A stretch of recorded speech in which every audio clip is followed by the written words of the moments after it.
Hi, ഇന്ന് നമ്മൾ ഉണ്ടാക്കാൻ പോകുന്നത് ചേമ്പിൻ തണ്ട് അഥവാ താള് കറിയാണ്.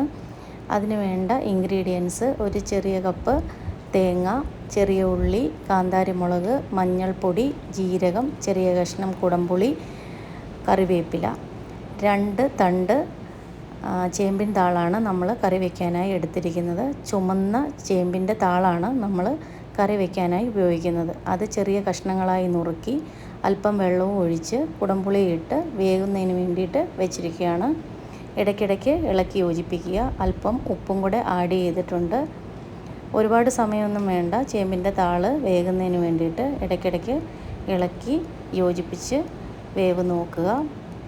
ചാറിൻ്റെ നിറം ലൈറ്റ് പിങ്ക് കളറിലോട്ട് ആയിട്ടുണ്ട്.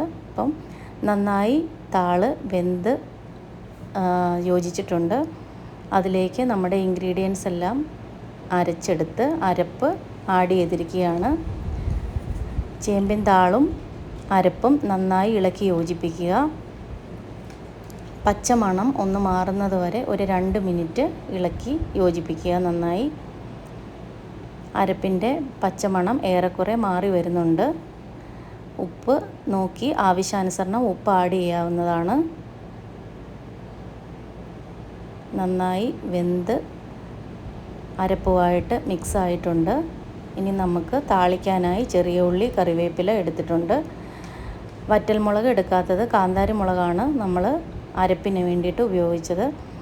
എരിവ് നോക്കിയതിന് ശേഷം വറ്റൽമുളക് ആഡ് ചെയ്യേണ്ടവർക്ക് ആഡ് ചെയ്യാവുന്നതാണ്.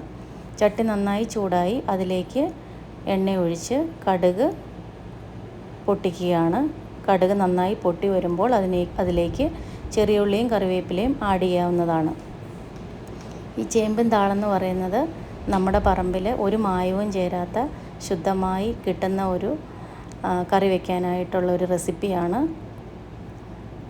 അത് നന്നായി കഴുകി നമുക്ക് ഉപയോഗിക്കാവുന്നതാണ്. ഒരു മായവും ചേരാത്ത റെസിപ്പിയാണ്. എല്ലാവരും അത് ട്രൈ ചെയ്ത് നോക്കണം. കമൻറ്റും രേഖപ്പെടുത്തണം. കടുക് നന്നായി പൊട്ടിയിട്ടുണ്ട്. അതിലേക്ക് ചെറിയ ഉള്ളി ബ്രൗൺ നിറം ആകുന്നത് വരെ ഇളക്കി കൊടുക്കുക. കറിവേപ്പിലയും അതിലേക്ക് ആഡ് ചെയ്യാവുന്നതാണ്. നന്നായി ഇളക്കി കൊടുക്കുക.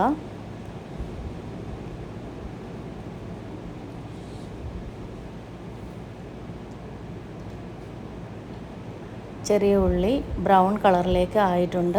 അത് നമ്മൾ വാങ്ങി വെച്ചേക്കുന്ന കറിയിലേക്ക് ആഡ് ചെയ്തിട്ടുണ്ട്. ഇനിയും നന്നായി ഇളക്കി യോജിപ്പിക്കുക. ഉപ്പ് ഒന്നും കൂടെ നോക്കാവുന്നതാണ്. ഉപ്പ് ആവശ്യാനുസരണം ആഡ് ചെയ്യുക. ഇതാണ് നമ്മുടെ താളുകറി. താളുകറി നമുക്ക് ചോറിൻ്റെ കൂടെയും ചപ്പാത്തിയുടെ കൂടെയും ഒക്കെ കഴിക്കാവുന്നതാണ്. എല്ലാവരും ട്രൈ ചെയ്ത് നോക്കുക.